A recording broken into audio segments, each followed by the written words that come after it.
નમસ્કાર નમસ્કાર નમસ્કાર વિદ્યાર્થી મિત્રો, વિદ્યાગુરુ પર આપ સૌનું હાર્દિક સ્વાગત કરવામાં આવે છે.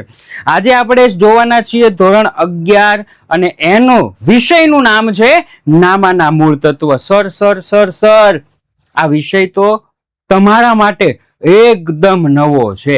શું કામ ખબર છે? ધોરણ 1 થી લઈ અને 10 સુધી તમે ભણી ગયા ને, એમાં તમે આ નામ ક્યારેય નહીં સાંભળ્યું હોય. રેડી ને સાહેબ? બીજા વિષયના નામે અમે નથી સાંભળ્યા, પરંતુ એના અમુક કોન્સેપ્ટ ધોરણ 9 અને ધોરણ 10 ની અંદર તમે જોયા હશે.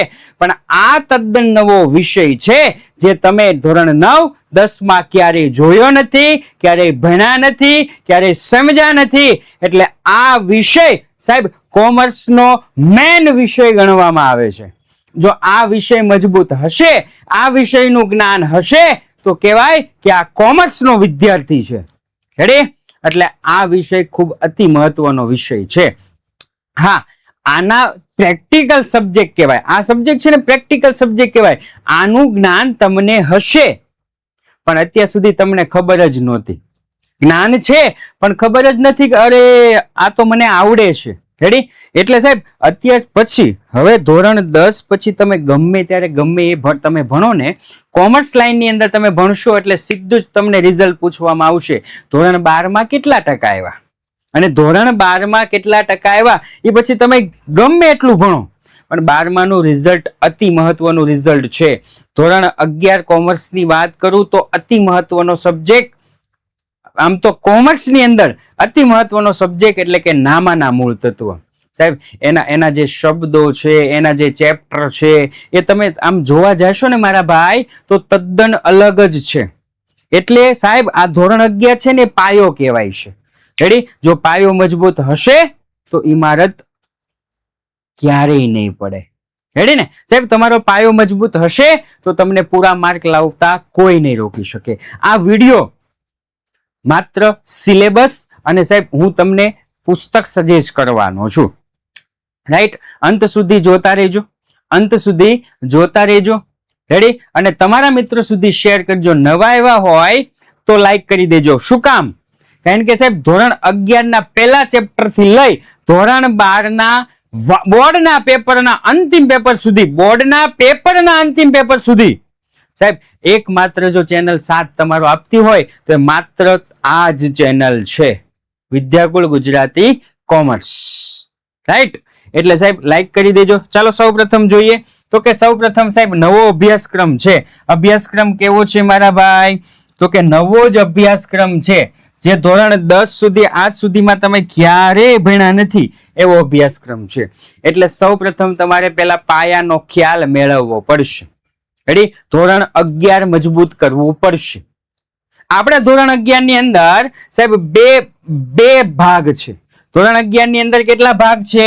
2 ભાગ છે. પહેલો ભાગ છે એમાં બેઝિક ચેપ્ટરો બધા આવેલા છે. પહેલા ભાગની અંદર કેવા ચેપ્ટરો છે ભાઈ? બેઝિક ચેપ્ટર છે જેમાં 1 થી લઈ 11 ચેપ્ટર છે. અને ભાગ 2 છે, એ ભાગ 2 ના ઘણા પ્રકરણો ખૂબ મહત્વના છે. એમાંથી 1 થી લઈ 11 ચેપ્ટર છે, એટલે ટોટલ 22 ચેપ્ટર છે. સર 22 ચેપ્ટર, અગત્યનો વિષય, 22 ચેપ્ટર, વિદ્યાકુલ કાઓ 7 તો ફિકર કી છોડો બાદ.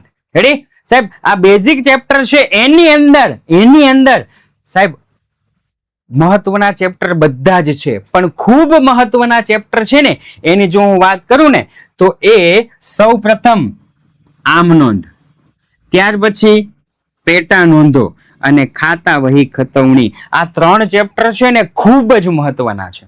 સાહેબ સગાવાલા ઘણા બધા હોય. રેડી? સગાવાલા બધા મહત્વના હોય, સગાવાલા બધા મહત્વના હોય, પણ અમુક સગાવાલા ખૂબ મહત્વના હોય. સમજી ગયા? 11મા ધોરણના વિદ્યાર્થીઓ છો એટલે તમે સમજી શકો. એવી રીતના 22 ચેપ્ટર મહત્વના છે. 22 ચેપ્ટર મહત્વના છે, પણ અતિ મહત્વના ચેપ્ટર જોવા જઈએ તો ભાગ 1 ની અંદર આમનોંધ, પેટાનોંધ અને ખાતા વહી ખતવણી. તમે જે દૈનિક વ્યવહાર કરો છો એની નોંધ આમનોંધમાં થાય.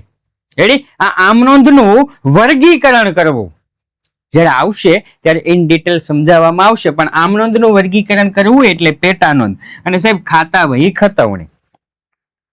રેડી? ખૂબ અગત્યના ચેપ્ટર. ભાગ 2 ની જો હું વાત કરું, ભાગ 2 ની અંદર, તો ભાગ 2 ની અંદર 2 ચેપ્ટર ખૂબ મહત્વના છે. એક વાર્ષિક હિસાબ અને બીજું ઘસારાના હિસાબો. સર અમારે એટલા જ ચેપ્ટર કરવા? ના, ચેપ્ટર બધા જ કરવાના. રેડી ને સાહેબ? લગ્ન પ્રસંગ હોય તો સગાવાલા આવે તો જ શોભે ને, હે? પણ અતિ મહત્વના સગાવાલા આવે તો ખૂબ વધારે શોભે. એવી રીતના ચેપ્ટર 22 ખૂબ મહત્વના છે. પણ એમાંથી આ ચેપ્ટર ધોરણ 12 ની અંદર ખૂબ વધારે કામ આવે એવા છે. ખ્યાલ આવી ગયો હવે તમને? રેડી? એટલે આ જરાક જોઈ લેજો. આપણું એકાઉન્ટ 2 ભાગમાં વહેંચાયેલું છે. 11 ચેપ્ટર. એમાં ધોરણ 11 માં બધા જ ચેપ્ટર મહત્વના છે. પણ ધોરણ 11 ની દ્રષ્ટિએ ધોરણ 12 ની સાથે સાથે જો કમ્બાઈન થતા હોય તો એવા ચેપ્ટર અહીંયા મેં તમને કીધેલા છે. રાઈટ? આ ઉપરાંત જો સાહેબ હું વાત કરું તો પાઠ્યપુસ્તક, 2 પાઠ્યપુસ્તક સજેસ્ટ કરીશ. જો પાયો મજબૂત કરવો છે તો 2 પાઠ્યપુસ્તક સજેસ્ટ કરીશ. રેડી સાહેબ? સૌપ્રથમ તો કે આપણા ગુજરાત બોર્ડ દ્વારા જે પાઠ્યપુસ્તક પ્રકાશિત થાય છે એ ખૂબ જ મહત્વનું પાઠ્યપુસ્તક છે. ગુજરાત બોર્ડ દ્વારા જે આપણને પાઠ્યપુસ્તક આપવામાં આવ્યું છે ને, ખૂબ મહત્વનું પાઠ્યપુસ્તક છે. રેડી? એની અંદરથી જ પૂછાય છે. ધોરણ 11 ધોરણ 12, ધોરણ 11 ધોરણ 12. એટલે સાહેબ પાયો પાકો કરવો હોય, પાયો પાકો કરવા માટે સાહેબ આની થિયરી છે. આપણા જે ગુજરાત સરકારના પાઠ્યપુસ્તક છે બંને ભાગ, એની થિયરી છે, એના તમામ ઉદાહરણ છે, એ જાતે ફરજિયાત ગણવા. રાઈટ સાહેબ? આવું બધું કરી અને અમને શું મળશે? આવું બધું કરીને અમને શું મળશે? આ બધા થિયરી ને પાઠ્યપુસ્તક ને બધા ઉદાહરણના સ્વાધ્યાયના દાખલા ગણી અને સાહેબ તમને સન્માન મળશે. કેવું? તો કે આ વિદ્યાર્થીઓ મેળવું છે એવું સન્માન મળશે તમને. સાહેબ આ એ વિદ્યાર્થી છે કે જે ધોરણ 11 પાયાના બેઝિક લેવલ થી લઈ ટોપર બેચની સાથે જોડાયેલા છે. ધોરણ 12 ના અંતિમ પેપર સુધી. સાહેબ આ વર્ષે અંતિમ પેપર એટલે કે એકાઉન્ટનું પેપર હતું. અંતિમ પેપર સુધી સાહેબ વિદ્યાકુળનો સાથ રહી અને વિદ્યાકુળની સાથે મહેનત કરી અને સાહેબ આ પરિણામ હાંસિલ કર્યું છે ભાઈ. 99.99%. સોરી માફ કરજો, 99.99 PR, 99.99 PR, 99.99 PR. આમનામ નો આવે, આમનામ નો આવે. ખાલી ધોરણ 12 ની અંદર મહેનત કરી લઈશ 99.99 નહીં સાહેબ. બેઝિક એનું ક્લિયર હોય તો 12મા માં પરિણામ આવે, નહીતર નો આવે. રેડી ને સાહેબ? ટીપે ટીપે સરોવર ભરાય એવું કે છે. વરસાદ એક સાથે, ભગવાન આખો વરસાદ એક સાથે જ આપી દે તો થઈ જાય ને, ધનોત ભનત થઈ જાય ને. એની કરતા ધીમે ધીમે ધીમે ધીમે વરસાદ જયારે જરૂર હોય ત્યારે આપે તો. એવી રીતના 12મા માં એક સાથે મહેનત કરશો ને તો ક્યારેય નહીં સફળ થાવ. કારણ કે સાહેબ બેઝિક જ તમને નથી ખબર તો તમે ક્યાંથી સફળ થવાના? રેડી? એટલે ધોરણ 11 ના બેઝિક થી લઈ 99.98 PR, 99.97 PR. આ તો ખાલી સેમ્પલ છે. આ તો શું છે કે ગુજરાતના ટોપર, ગુજરાતના 8 જે ટોપર છે ને, સ્ટેટ ટોપર ઈ છે. હજી અને પછી 99.90, 99.89 એવા ઘણા બધા પર્સન્ટાઇલ વાળા છે. રાઈટ સાહેબ? એટલા માટે હું કહું છું કે સાહેબ બેઝિક તમારું જો ક્લિયર હોય તો તમે પરિણામ હાંસલ કરી શકો. એટલા માટે સાહેબ ધોરણ 11 કોમર્સ છે એ ધોરણ 11 કોમર્સની આખા વર્ષની ફી માત્ર 3499. આની અંદર તમને 2 બેચ મળશે. કેટલી? 2 બેચ મળવાની છે સાહેબ. 2 બેચ કઈ? એક તો ટોપર બેચ, આખું વર્ષ ભણવાનું, એનું રેકોર્ડિંગ પણ રહે, પ્લસ એની સાથે સાથે રિવિઝન બેચ એટલે કે ન્યૂ બેચ. રાઈટ? ઘણા વિદ્યાર્થી મિત્રોને એમ થાય, જો કે મોસ્ટ ઓફ લોકો આ પસંદ કરે છે 11-12 કોમ્બો. રેડી? કે 11 અને 12 બે કોમ્બો તો કે સાહેબ 5499 રૂપિયા, 5499 રૂપિયા. સાહેબ એની અંદર ધોરણ 11 છે એ 11 ની 2 બેચ જે કીધી એ topper batch plus revision batch, અને ધોરણ 12 છે એ ધોરણ 12 ની 3 batch, topper batch, revision batch અને સાહેબ પેપર સોલ્યુશન બેચ એટલે કે A1 બેચ.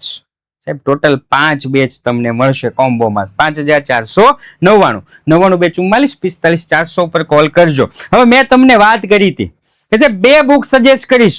એક હતું ગુજરાત સરકાર દ્વારા બહાર પાડેલ પાઠ્યપુસ્તક અને બીજું પુસ્તક છે સાહેબ, બીજું પુસ્તક છે યુથ સ્વયં પુસ્તક, રેફરન્સ બુક. રેડી? યુથ સ્વયંનું. સાહેબ એ શું કામ? હમણાં તો તમે એવું કીધું હતું કે ચોપડીમાંથી પૂછાશે. હા, ધોરણ 12 અને 11 ચોપડીમાંથી પૂછાશે, પરંતુ ઘણી વખત એવું થાય છે કે સરકાર છે એ સરકાર અથવા તો શાળાના શિક્ષકો રકમ ચેન્જ કરી નાખે છે. સાહેબ રકમ ચેન્જ કરી નાખે છે, વર્ષ ચેન્જ કરી નાખે છે. બાળકોએ શું કર્યું હોય કે આ ચોપડીની અંદર છે ને બેઠું જ આવું પૂછાશે નહીં. ઘણી વખત રકમ 2 ગણી કરે છે, ઘણી વખત 5 ગણી કરે છે, ઘણી વખત 5મો ભાગ કરી નાખે છે. આવું કરે છે સાહેબ. એવા બધા જ ઉદાહરણ છે, એવા બધા જ આ રેફરન્સ બુક ની અંદર આપેલા છે. એટલે સાહેબ પાયાથી તમે મજબૂત રાખશો ને, તમારું જે કન્ટેન્ટ છે પાયાથી મજબૂત રાખશો ને મારા ભાઈ, તો તમને આગળ જતા કોઈ નહીં રોકી શકે. રેડી? એટલે આ એક બીજું પુસ્તક છે જેની અંદર સ્વાધ્યાયના સોલ્યુશન માટે, પ્રેક્ટિસ માટે, સાહેબ દાખલાની પ્રેક્ટિસ માટે પણ તમને આ બધી જ વિગતો મળતી રહેવાની છે. રાઈટ સાહેબ? ચોપડીના ફોટા હોય તો બતાવો ને. જો ફોટા છે માત્ર 899 રૂપિયામાં સાહેબ. ઇકોનોમિક્સ, BA, એકાઉન્ટના બંને ભાગ અને સ્ટેટ, આ 4 પુસ્તક પ્લસ 4 પ્રેક્ટિસ માટે. સાહેબ ખાલી વાંચી કાંઈ નહીં થાય. સ્ટેટ એકાઉન્ટ ની અંદર વાંચી કાંઈ ન થાય, દાખલા ગણવા પડે. ઇકો BA માં વાંચીએ કાંઈ નહીં થાય. ઘણા લોકો એવું કે છે ઇકો BA વાંચવાનો સબ્જેક્ટ છે. ના, તમે લખવા બેસો ને તો તમને ખબર પડે કે કયા જવાબમાં કેટલી વાર લાગે. સાહેબ આ એના 4 ચોપડા લખવા માટે. ખ્યાલ આવ્યો? લખવા માટે, મુદ્દાઓ લખવા માટે, સાહેબ ટોપિક લખવા માટે, રફલી દાખલા ગણવા માટે માત્ર 899 રૂપિયાના છે સાહેબ. આની ઉપર તમે ફોન કરી અને તમે મગાવી શકો છો. આગળ જો હું વાત કરું તો સાહેબ ઘણી વખત કેવું થાય કે બાળકો ગોખતા હોય. સાહેબ ગોખેલું બહુ જાજુ ન ટકે. રેડી? ગોખણ પટ્ટીથી દૂર રહેવાનું છે અને સમજણ ઉપર ભાર રાખવાનું છે. સમજણ ઉપર. ભાઈ અહીંયા આપણને એવું કીધું છે એકાઉન્ટ ગોખવાનો સબ્જેક્ટ નથી. ઘણા બાળકો ગોખે છે, એટલે મારે તમને કેવું પડે કે તમે પહેલેથી જો સમજશો ને તો તમને ફાયદો રહેશે. રેડી? જેમ ક્રિકેટની પિચમાં મિજાજ સમજી અને બોલિંગ કરવાની હોય તેમ અહીં ઉધાર જમાના નિયમો સમજી અને પછી એન્ટ્રી કરવાની હોય. રેડી ને? IPL તમે બધા જોતા જ હશો કે સાહેબ પિચની જોવાનું કે પિચ કેવી છે, પછી રમવાની મજા આવે. એવી જ રીતના સાહેબ તારક મહેતા ઉપરથી પણ આપણે શીખી શકાય કે સાહેબ એક વખત નિયમો ક્લિયર થઈ જાય એટલે એકાઉન્ટમાં તારક મહેતાની સિરિયલ જોતા જોતા પણ મજેદાર અને રસપ્રદ બની જાય. રેડી ને સાહેબ? એ કઈ રીતે? એ તો ટોપર બેચના ઉદાહરણ. સાહેબ તારક મહેતા ઉપરથી ટોપર બેચના આખા ઉદાહરણ લીધા છે. રેડી? એ કેવી રીતે વ્યવહાર કરે છે, કેવી રીતે કરે છે, એકદમ મસ્ત સમજાવેલું છે.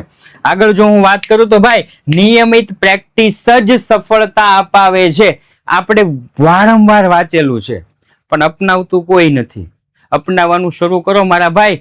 તમે પણ આજ ચેનલ ની અંદર સાહેબ ટોપરના જે ફોટા છે ને એની બદલે તમારો ફોટો હશે અને તમારા ફોટા સાહેબ 1 વર્ષ સુધી ચાલશે. કે આ વિદ્યાકુલનો સ્ટુડન્ટ છે જેને 11 અને 12 ની અંદર ટોપર બેચની જોડાય અને ટોપરનું પરિણામ પ્રાપ્ત કર્યું છે. રેડી? ધોરણ 12 ની બોર્ડની પરીક્ષાનું અને ધોરણ 11 ની એકાઉન્ટનું મજબૂત બનાવવું પડે તો ધોરણ 12 ની અંદર તમને આવડે. એકાઉન્ટના દાખલા વાંચવાના નથી. રેડી? પરંતુ રોજે રોજ જાતે ગણવાથી, રોજે રોજ પ્રેક્ટિસ કરવાથી 100% તમે પરિણામ મેળવી શકો છો. રેડી? આ સાથે જ આ નાની એવી ઇન્ફોર્મેશન હતી કે સાહેબ સિલેબસ કેટલો હોય અને કયા પાઠ્યપુસ્તક અને કેવી રીતે તૈયારી કરવી એ બધું જ આ નાના વિડીયોની અંદર મેં સમાવેશ લીધું છે. તમારા મિત્રો સુધી શેર કરવાનું ભૂલતા નહીં. આ સાથે જ મળીએ છીએ એક નવા વિડીયોની અંદર. જય હિન્દ, જય ભારત.